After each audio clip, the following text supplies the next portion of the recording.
Welcome back. Trinidad and Tobago. It's all over the front pages of the newspapers today. Body of a Trinidadian female model found dead in Tobago. Investigations are ongoing, but it comes at a time where the sister isle is seeking to attract more visitors to the island. The COVID-19 pandemic has left more empty pockets than anything else for some businesses, and with Safe Zone Carnival talks underway, safety and security, particularly of women and girls, remain paramount. It's now time to hear from President of the Tobago Business Chamber, Martin George. Mr. George, thank you so much for joining us. Yes, hi, good morning to you and good morning to your viewers on TV6. So maybe, Mr. George, we could start off with just exactly this developing story. Now, we don't know the details just yet, but just your initial thoughts that, this young woman, this model actress, was found dead on a Tobago beach. It's always something that I think resonates in the national space with greater urgency, greater substance when anything like this happens in Tobago, because the point is, for most Trinidadians, Tobago is the safe haven that they want to go to, the place they want to go, and they could let down their guard, they could relax, they could, take it easy. They don't have to worry about locking doors, locking cars, that kind of thing. And, when something like this happens, of course, as you say, we don't know the details, but, it always puts a dent in that image. And, I think that, regardless of what the circumstances may prove to be, I think the THA ought to use this as a wake-up call to ensure that they step up and beef up their safety and security in Tobago, even on the beaches, their public spaces, the gardens, the parks, wherever, to ensure that the visitor experience is one that is not only serene and green, but also safe, serene and green. But Mr. George, don't we have to commend Tobago Police at least because at least this young woman was reported missing on Tuesday and found on Wednesday. I mean, that is almost record time when you compare it to some searches even in Trinidad. Well, of course, I am happy to see the police doing their job. That's what they were supposed to do. I recognize that they did get some assistance, from members of the public. But at the end of the day, I think the bigger picture is that we have to ensure that, as I say, regardless of what the actual circumstances of this tragedy are, we have to ensure that overall safety and security in Tobago is increased and beefed up. And I have suggested, on many occasions that, they take a closer look at the ferry, because that is the major source of guns and drugs that can come onto the island of Tobago, and they need to really step up their, monitoring on the ferry service. Let's switch the conversation a little bit, Mr. George. So we saw that the Prime Minister did, in fact, have his meeting with the Chief Secretary, Farley Augustine. You, of course, called for this meeting saying it was long overdue. Yes, indeed. The fact of the matter is, regardless of the political persuasions, we have to be, bigger than that. And we have to recognize that, look, it's a unitary state consisting of two islands. Essentially, you have, the THA led by Mr. Farley Augustine in charge of Tobago. But of course, they have to work along with central government. And in many ways, they have to be, in step with the policies of the central government.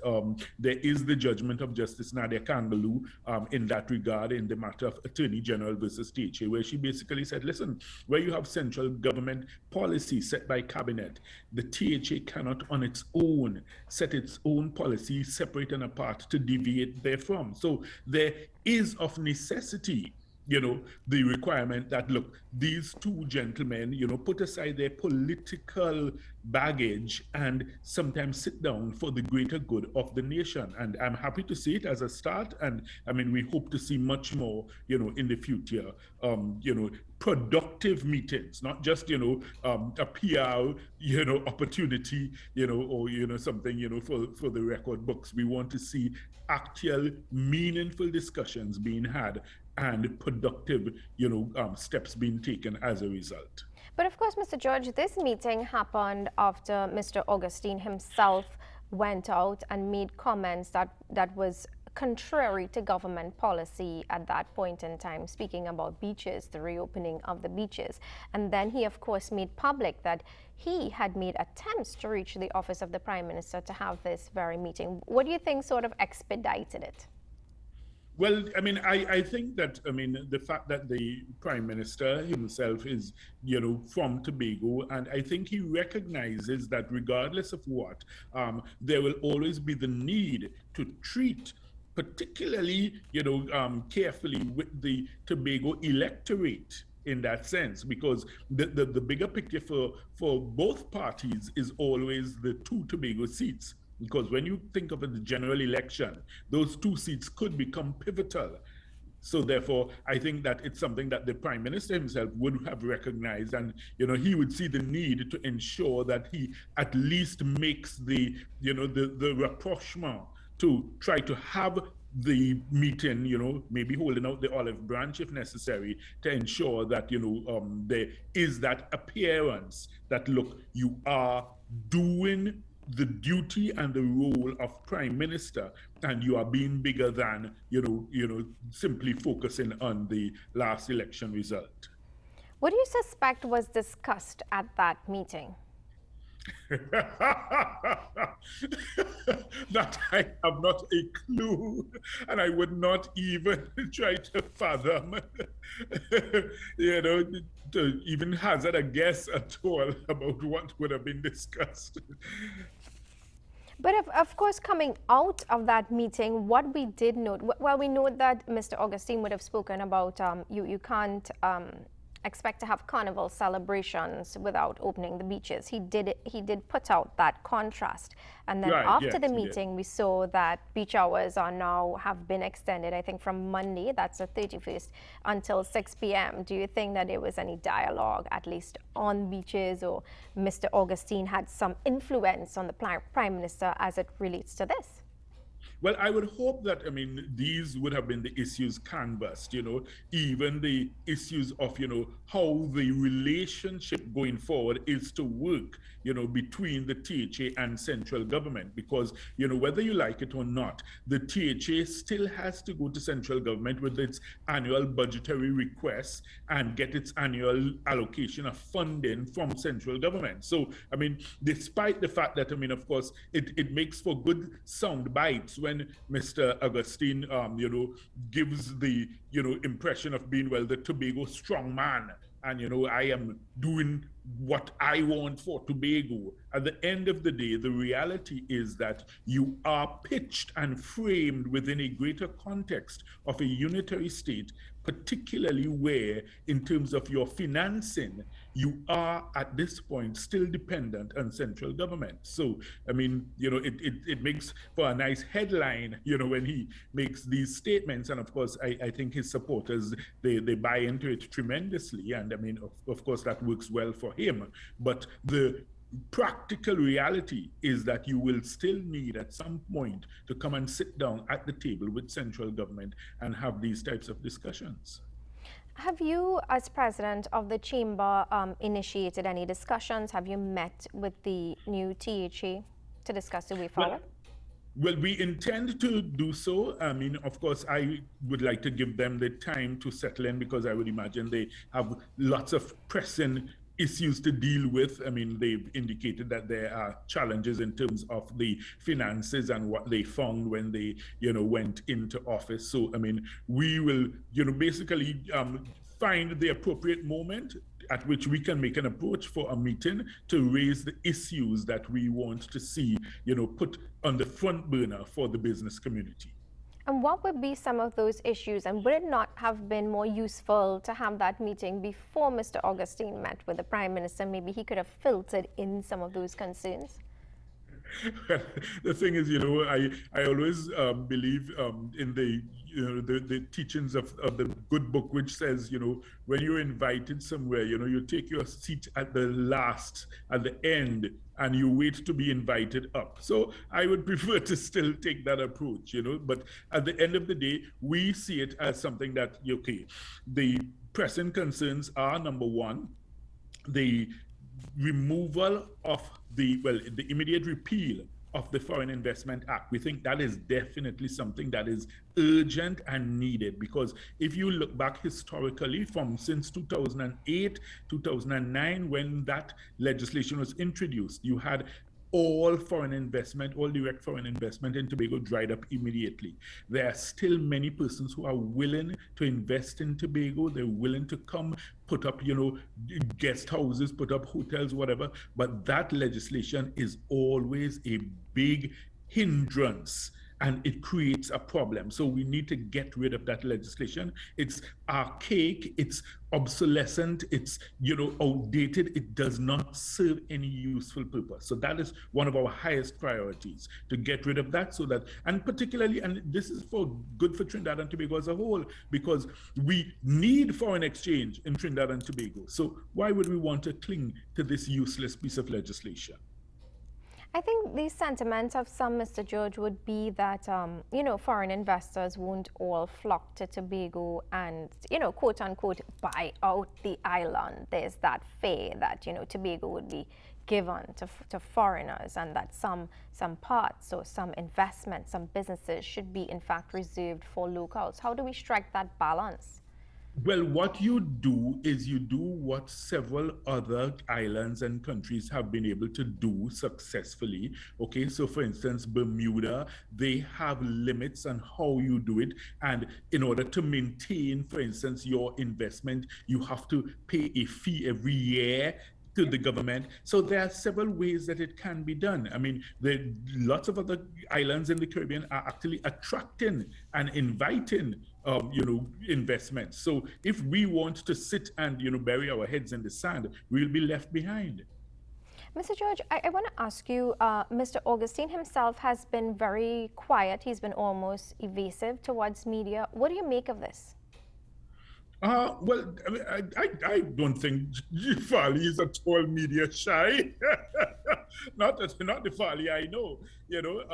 I mean, I guess maybe he's been busy. I would want to put it down to that, but certainly I don't think he's media shy or trying to keep away from the media. I mean, of course, one has to always be careful in terms of what you say when you are in front of a microphone or in front of the cameras. But the point is, he's quite an eloquent orator and more than capable of handling himself. So I don't see that as any indication that he is trying to avoid the media. Mr. George, we're going to head off to a quick break. I'd like to stay right there because our discussion does in fact continue after. We'd like to talk Carnival and COVID, and I have one more political question for you. So just a reminder, Sure. viewers, we have a little more with Mr. George after the break, but now we remind you of those COVID-19 protocols.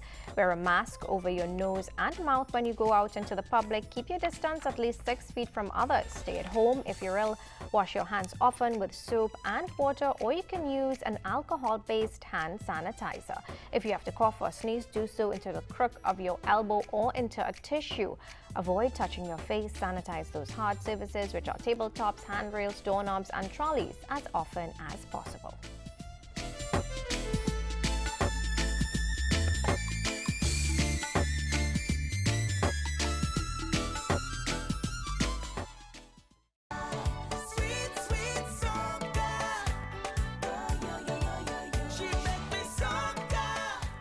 Welcome back. Well, we are still with Martin George, President of the Tobago Business Chamber. Now, Mr. George, my final political question to you. I saw some very avid PNM supporters, one of them being my very good friends on Facebook, saying that they found that Tracy Davidson Celestin was very quiet. Should she be more vocal now? Well, I mean, the fact of the matter is that I would imagine there is some house cleaning that needs to take place within the bosom and belly of the PNM. So maybe she is laying low, hoping that that would blow over and that the results of the disastrous results of the elections would be soon forgotten. But the fact of the matter is that when you look at it, I think that the PNM has to do some introspection and determine whether they want to go ahead, for the future with the same team or the same leaders, for the Tobago space, because as I say, the big prize really would be the 2 Tobago seats in the general election. And, you would have to reassess your strategy, and maybe go back to the drawing board. And it may be that not everyone will make the new team when you make your picks. But Mr. Judge, when I look at the whole scheme of things, I don't think the PNM's disastrous loss, as you put it, in Tobago was due to her. She's a very prominent, forceful personality. Well, I mean, I'm not a political analyst, so, I wouldn't want to ascribe the burden of the loss to her alone. But, I mean, the fact of the matter is that, I mean, as the leader, she has to take some responsibility for what transpired. And, it really was a scenario where, particularly, you see, coming out of the previous result, which was the 6-6, if at all one discussion that could have been had between the Prime Minister and Farley Augustine when they met for breakfast would be whose 6 turned out to be bigger. Farley could say, well, my 6 turned into 14, your 6 went down to 1. So I mean, at the end of the day, the PNM really, I think they lost a lot of credibility with the Tobago populace, especially arising out of that 6-6 debacle, because it appeared that they were reluctant to try to have that rapprochement to, find a workable solution going forward. And it seemed that they were content to cling to power based upon the provisions of the THA Act. And I think the voting public, definitely showed their displeasure at that. Shifting our focus now back to the beaches, how does the Chamber view this latest move on the extension of beach hours? Is it positive for you guys? Well, obviously, it's a wonderful thing, because if you think of it, I mean, the largest demographic that makes up the tourism component in Tobago is still Trinidadians. And I've always said so, and I've always welcomed Trinidadians. I've always said, listen, let's understand that, look, they are the ones keeping this thing we call tourism in Tobago alive. So therefore, when you pack up your family and your friends and whatever, you load up your car, you either come up on the ferry or you come up on the plane, and maybe you rent a car when you get here. The fact of the matter is, beach forms a major component of what you are here for. So you want to go on the beach, you want to lime on the beach, the children want to go on the beach, that kind of thing. So the extended hours are, of course, a boon and a bonus and a blessing. And I think that's why Mr. Farley Augustine was so, strident in his calls for, the beaches to be reopened. And so were we.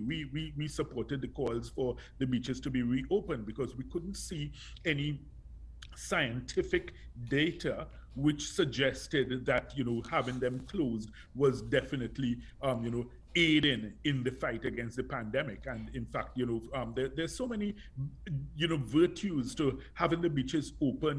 It's a source of relaxation. Mr. George, I'm sorry to interject, but we just have a couple more minutes, and I'd really like to field your thoughts on Carnival and Carnival plans for Tobago. Right. Okay. So in that regard, I have been very clear in my view that, at this late stage, this 11th hour, to try to say that you're going to rush anything called a taste of Carnival, I think it will only leave a bitter taste in people's mouths, because you've seen some of the band leaders from the PAN sides already speaking out against it, because they said most of their members are not vaccinated. So therefore, if you have events which are only for vaccinated players or performers and only for vaccinated members of the public, then that creates a problem. In Tobago, the vaccination rate of uptake is very low.